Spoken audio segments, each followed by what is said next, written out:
Good afternoon, everyone. My name is Wesley Lasowski, and I've been a flight attendant for 24 years. I have the honor to represent over 10,517 flight attendants at Air Canada and Air Canada Rouge as president of the Air Canada component of CUPE. I am joined today by Natasha Stea, who is the president of CUPE Local 4091, representing Air Canada flight attendants in Montreal, both here today and at the bargaining table. Our CUPE National President, Mark Hancock, our CUPE National Secretary Treasurer, Candice Rennick, and our CUPE Senior Researcher, Sylvain Chantin. I'm happy to be here today to provide an update on negotiations towards a new collective agreement with Air Canada and Air Canada Rouge. Our primary objective in this round of bargaining, after a 10-year collective agreement, is to end the abuse of unpaid work by this company and to win a desperately needed cost of living increase for all of our members, but especially our junior flight attendants. In recent years, Air Canada has been recording billions in profits, all while their flight attendants are forced to carry out hours of critical safety-related duties without pay. Everything from pre-flight safety checks to boarding, deplaning, to attending to medical and safety emergencies are done at no charge to the airline. In Canada, in 2025, that is simply not fair. Meanwhile, the cost of living crisis continues to crush our members' ability to pay rent and buy basic groceries. Since long before COVID, flight attendants have been watching our earning powers grow weaker and weaker. More and more of our flight attendants are falling below the poverty level. Our union offices in Vancouver and Toronto have had to open food banks to support our newest members as they struggle to house and feed themselves while working full-time at Air Canada and Air Canada Rouge. We still have members living out of their cars at our Vancouver base. Today, a junior Air Canada flight attendant working full-time will earn just $1,952 a month pre-tax. So again, $1,952 pre-tax per month.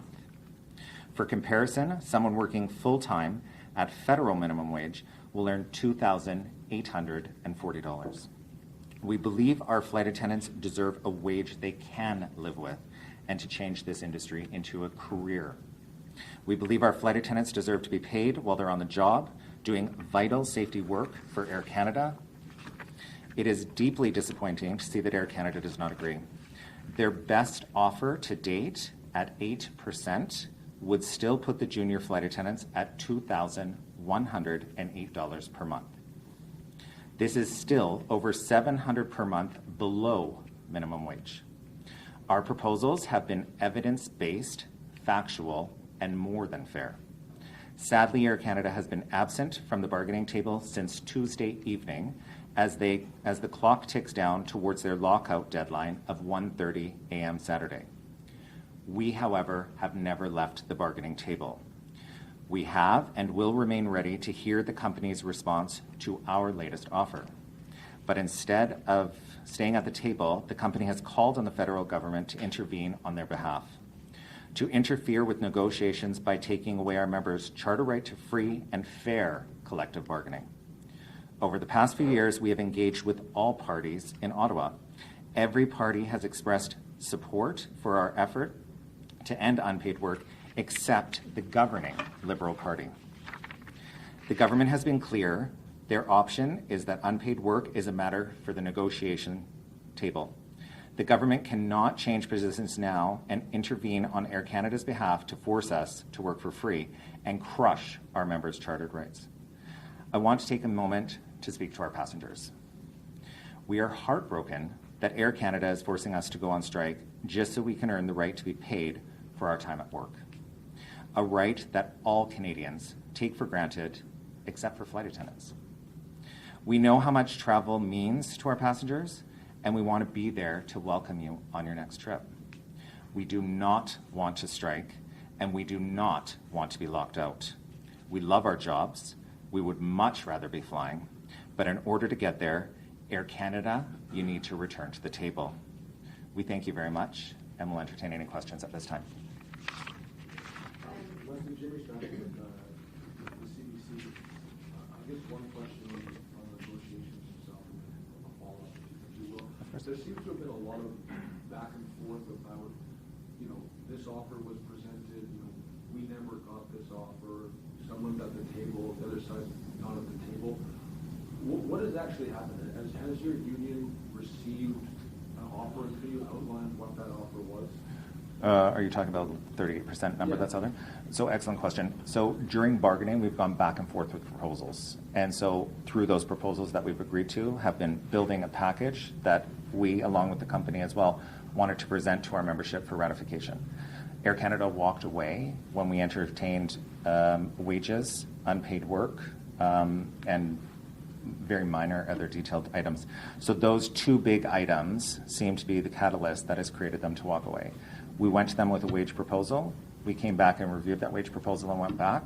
Both times, we didn't get a response in writing from them, nor face-to-face discussion with them. It was relayed through mediation that they're not engaging any further. That's where it stood, and we have been at the table, at the hotel, waiting for them to come back. Instead, they chose to respectfully go to the media and attempt to relay their version unsuccessfully, and here we are. In terms of passengers, obviously there's hundreds of thousands of passengers, many of whom have already made one leg of their flight. There's a lot of anxiety out there. Listening to both sides this morning, we saw the Air Canada presser where some members walked in to that press with further rhetoric from both sides. This doesn't seem like a conflict that is in the final stages of finding a solution that both sides are happy with. How long do you see this potentially going on for? How long should Canadians expect this to go on for? I just kind of want to disagree. I do think that this is something we can settle at the bargaining table, but it takes two parties to entertain that. Unfortunately, again, Air Canada hasn't come back to discuss wages. They seem to feel that our flight attendants are best suited with an 8% wage increase that will still keep them at the poverty level. And that respectfully is the challenge. They need to understand they have to come with more. That shouldn't be optional. I should fall under minimum standards, just like the rest of the people in this room, minus the flight attendants in the back. So it needs to get resolved at the table because we all see that that has to go up. So I think that there's many things on the table to resolve this, but it takes two to do that, and unfortunately, one party is missing. That's a fact. Sean O'Shea with Global News. Is there, I listened to the comments that were made earlier outside the press conference at Air Canada. Is there a real difference between how pilots are treated and flight attendants are treated? Is there a real difference in how two employee groups are treated by this airline?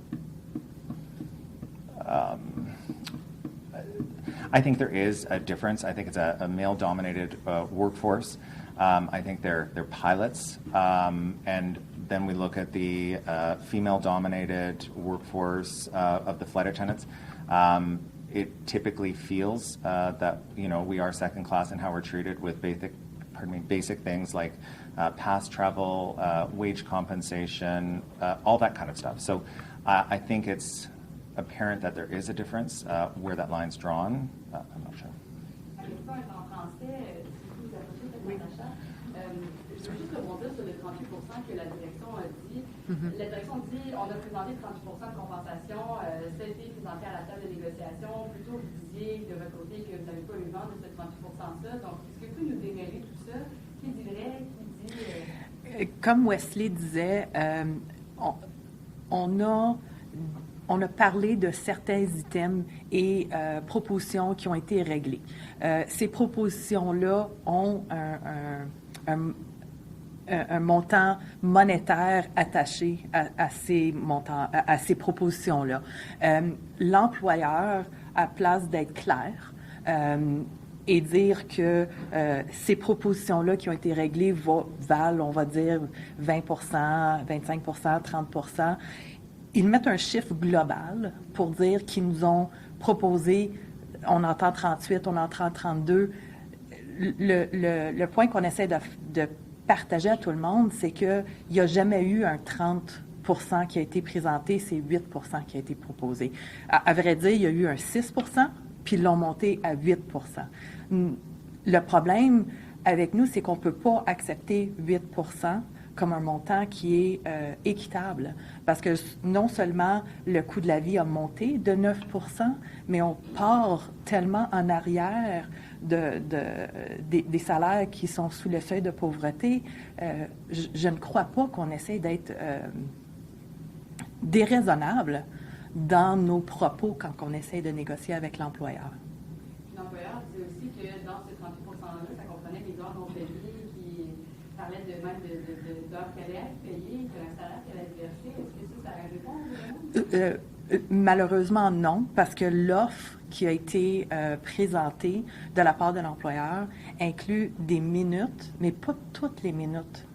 Fait que oui, ça parle d'une compensation pour le temps qu'on est au sol, mais pas tout le temps. Je vous rappelle qu'on parle d'une moyenne de 35 heures par mois pour certains de nos agents de base chez Rouge. Si on va juste compenser une vingtaine de minutes, une trentaine, même une heure, à 50 du salaire, ces agents de bar-là, si on quantifie ça en réalité, puis on met ça en chiffres, c'est en bas du salaire minimum pour nos agents de bar. Alors, c'est difficile de prendre leurs mots et prendre d'expliquer le tout parce que je ne sais pas comment ils font leurs calculs, mais c'est sûr que c'est un calcul qui est biaisé. Leslie, can I just clarify just a little? When's the last time the two sides have actually negotiated and has any offer, is there anything that's close to being presentable to members? So I'll start with the end of it. How's that? So anything close to being presented to the members? No, because wage is obviously the largest part of any collective agreement. How much money am I going to take home tomorrow is going to be the question. So Air Canada hasn't replied to that. And the last time we put a pass, sorry, days are blended, but I want to say it was Tuesday, that we put a pass forward because today's Thursday, and that was later into the evening that we did that. Then nothing came back. And can you outline what you're looking for in terms of a wage package? At this, Broadly? yeah, we're definitely looking at wages that are comparable to and a little bit higher than other carriers in Canada. That's where we're focusing, and we're just unfortunately that far behind. So Air Canada floated that, I think it was 30+% over 4 years. Correct? That's overall compensation. Overall compensation. That's not wage. That's not in my pocket. That's not bringing me out of poverty. That's not assisting me with food. That's paying me for a very small fraction of the mandated unpaid work that we must do. That's not enough. I'm curious, one of the things I mentioned this morning was that the union has been asking for 100% or more than 100% compensation increase. Can you elaborate on that? Sorry, 100% compensation increase? Yeah, 100% compensation increase. So rather than the 38%, that the union can afford 100%. I haven't read that. That's what Ariel said this morning. Oh, apologies. I guess that's what the company is saying.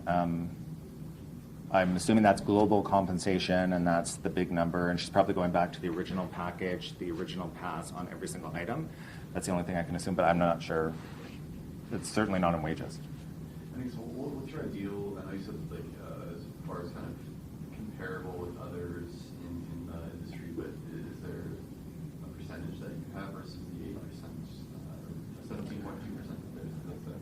There's a few percentages we're looking at, but the big thing is to bring everybody up to a place where they're, ready and able after cost of living increases to afford to live in the cities that we live in now. So that number is still flexible because we're still bargaining, but it definitely can't maintain us below, do you know what I mean, the levels we haven't That required would to be budget. 100% if you took the number that you gave at the beginning in terms of that entry-level position and that federal number you gave. That would represent about 100%. Almost double, was it not? The two numbers that you gave at the beginning. I believe it was $700 increase from 1900. 1900 plus 1900 would be 3,800. But I didn't.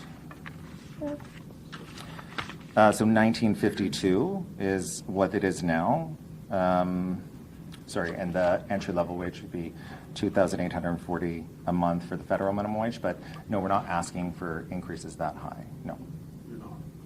Not that would be double the wage rate. No. So sorry to search that. So the wage would be, that's on, I'm doing the math really, about 50%. Sorry, so they asked for, the company proposed an 8% wage increase on the already 1952. And so that's the number that I was just referencing here. But the wage increases that we're looking at today are not 100% wage increases. It's to bring them up above what they're currently making and above the cost of living increase. So if somebody's currently, making what they're making now, we're looking for a higher percentage increase than 8%. Following up before, what do you think the traveling public sees in all of this? You frontline, you brief passengers all the time. People don't talk to the pilots, generally speaking. What kind of support do you think you have from the traveling public? If there's a strike, if there's a lockout, you're going to wear it to some extent because you're going to get blamed. Just talk to me a little bit about what this is going to mean for you guys. Do you think you have the support of the public? I think with regards to the unpaid work piece, where we're coming from out of a 10-year collective agreement, kind of the work rules and what we're asking for, things such as prone rest, minor pension improvements, language with regards to ensuring our Rouge flight attendants are paid. I think if people look at the facts of what's out there, yes, they would support us. And I think every Canadian can resonate with the notion that you go to work to get paid. Our Rouge flight attendants today, that's not factual. They go to work to get paid but can lose half that pay depending on what happens. So I think those are the realities. But again, we're not looking to strike. Even today, our goal is not to strike. Our goal is to come back to the table. It's not the union that's not entertaining that. That's the company. And that's just factual. The company has left the table, not the union. The union is willing to negotiate. The union's there to negotiate. The company's stating they're ready to negotiate. They're not there to negotiate. There's a very large difference.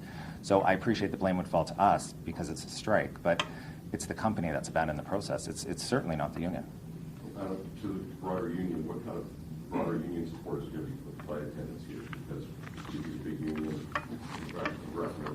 is there going to be a concerted effort on the part of the greater trade union movement in Canada over this issue because of the unpaid issue? Yeah, I'll move that over to Mark for sure. Thank you. Great, thank you, and thank you for the question. And Candace and I are here for a couple of reasons. One is obviously to show support to our bargaining committee and our members who fly the skies. And I want them to know that it's not just the 10,000 members that are paying attention. It kind of goes to your question. We have 750,000 CUPE members across this country, from coast to coast to coast. And I can guarantee you that most of those, if not all of those, are paying attention, not just because they may have a flight down the road, because they're paying attention to what is about to unfold here. And Wesley talked a bit about the bargaining, and I think he said that twice now we have given the employer wage offers, and not once have they replied. In fact, it was Minister Haidu who brought a no from Air Canada to the bargaining table. I've been doing this for a long time, dealt with different types of governments across this country, and not once have I seen a minister reply on behalf of a company. And that sends a real bad message, not only to our flight attendants, also sends a real bad message to the labor movement generally. And people might be wondering, well, why did they issue this lockout notice? And the company is counting on this government, the Liberal government, Minister Haidu, to come in and save the day. And they're going to use probably 107 and try and end the bargaining that should have been happening the last little while. We do this across this country. We have 4,000 collective agreements plus across this country. We get collective agreements all across the country without strike votes, without strike action. We know how to get deals. We know the questions to ask at a bargaining table and how to find solutions that work for both sides. But here, unfortunately, Air Canada is counting on the government doing what they've done to railway workers, to postal workers, and to dock workers. And that's to come in and squash the strike before it happens. And I'm here to deliver a loud message on behalf of Candace, myself, our National Executive Board, that we're not going to allow that to happen. That we will have a collective agreement when our members that work for Air Canada decide that we have a collective agreement that works for them. And if the minister and if the Prime Minister were paying attention just a few years ago to what Doug Ford did and when he tried to impose a collective agreement as part of Bill 28 on education workers in Ontario, he saw a response, not only from CUPE, but he saw a response from the labor movement. And I have every confidence that that will happen in this situation. We will not back down. We will stand side by side with these workers until they get a collective agreement that works for them and their families. Thank you.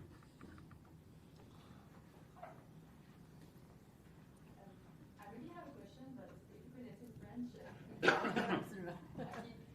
a des employés dans le Canada qui nous disent que là, en ce moment, ils s'en vont pour le travail, mais que s'il y a une grève ou un lockout, par exemple, au Mexique, ben là, on leur dirait qu'ils doivent trouver un moyen par eux-mêmes de se revenir. Est-ce que c'est quelque chose que vous avez entendu? Pas encore, on ne le sait pas. Puis je suis contente que vous apportez ces propos-là. Dès le début de nos négos, lorsqu'on a apporté notre avis de grève, on a apporté pas un contrat, mais une proposition, merci, une proposition à l'employeur qui serait un arrangement comment une cessation des opérations, qui serait quelque chose qui faciliterait à l'employeur de assurer des vols pour leurs passagers, pour nos agents de bord et pour Air Canada et leurs avions qui, on comprend à 100%, c'est beaucoup de coûts. Alors, l'idéal, c'est qu'il n'y ait pas de grève, mais s'il y en a une, qu'on travaillerait ensemble pour éviter le complet chaos pour nos passagers et nos agents de bord. Merci. So just to follow up on your comments, could you outline if there was, like, the government intervention? Sorry, Mark. Mark, was the course of action here, and you did have that right to strike removed and were forced back to work in some capacity? How would that be dealt with? That would be dealt with by the workers, indicating that they're not going to accept and oppose collective agreement. And when you belong to a union, you don't join a union to be part of the race to the bottom. And you heard some of the wages that some of our members are receiving for doing the amazing work. And I fly a lot. This is a big country. So I get to spend a lot of time with amazing folks that work for Air Canada and other airlines. And I can tell you they are second to none in what they do. And I didn't become national president to watch our labor rights get trampled by a liberal government or a conservative government. And what we've seen in the last couple years with the use of 107 has dramatically taken away workers' rights to exercise their constitutional right to withdraw services. And we're in the courts. Like we're in the courts from the ports, and when I know the other unions are in the courts as well. But the reality of the courts is it's going to be 10 years before we get a decision all the way through the Supreme Court of Canada. And our flight attendants and other workers do not have the ability to wait for 10 years to make a living wage, a wage that pays them what they're worth, that they need for their families to continue to survive, basically. So at some point, you got to draw a line in the proverbial sand. And as I said, we did that with Doug Ford and Bill 28 with education workers. We drew that line in the sand, and CUPE members and other organized workers from across the country and the province said they would stand with us. And my expectation is that will happen again this time. So just to make sure I understand this correctly, so in that case, if it were to come to a government imposed kind of return to work, what would CUPE refuse? Just say no, like What I'm saying is we're going to follow the lead of our bargaining committee, who are following the lead of our members that work for Air Canada. And we're going to support them every step of the way. And if that means those type of actions, that we'll be there to support them. How would you treat that? Okay, thank you so much. So we're going to be done. How would you treat that if your members were ordered to return to work? We'll have to review that at the time. Yeah. So thank you so much, everyone, for coming. We appreciate it.